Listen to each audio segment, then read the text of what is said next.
நிச்சயமா தூக்கமே இல்லாம போறது, நிறைய வந்து தூக்கமே இல்லாம போறது வந்து நமக்கு ஒரு கெட்ட விஷயம் அப்படின்னு நீங்க நினைக்க வேணாம். தூக்கம் இல்லாம இப்ப நீங்க ஒரு நைட் ஷிஃப்ட்ல வந்து நல்ல வேலை பார்த்து அதுல ஒரு நல்ல சேலரி, நல்ல ஒரு ஹைக் வந்து உங்களுக்கு கிடைச்சுன்னா வேண்டாம்னு இருக்கு.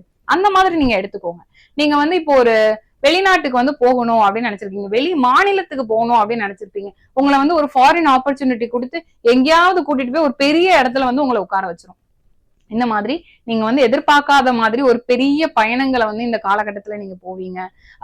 என்னன்னா கொஞ்சம் நிம்மதி இல்லாம போறது, ஓவரா வந்து ஸ்ட்ரெஸ் ஆகுறது, எதையாவது நினைச்சு கவலைப்படுறது, ஃபேமிலியை நினைச்சு வந்து ரொம்ப ஒரி பண்றது, இந்த மாதிரி சில விஷயங்கள் அப்படிங்கிறது கொஞ்சம் அதிகமாவே இருக்கும். ஆனா தேவையில்லாம இதெல்லாம் வந்து நம்ம யோசிக்க கூடாது.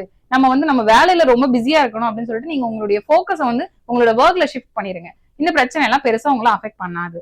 கொஞ்சம் ஹெல்த்ல கவனமா இருந்துக்கோங்க. தேவையில்லாம வந்து நீங்க பேசக்கூடிய வார்த்தைகள்னால உங்களுக்கு ரொம்ப நெருக்கமானவங்க கூட ஏதாவது வந்து சண்டை வர்றது, ஒரு மாதிரி நிம்மதி இல்லாம போறது, ஒரு மாதிரி டென்ஷன் ஆகுறது, இந்த மாதிரியான விஷயங்கள்லாம் நீங்க வந்து ஃபேஸ் பண்ணுவீங்க.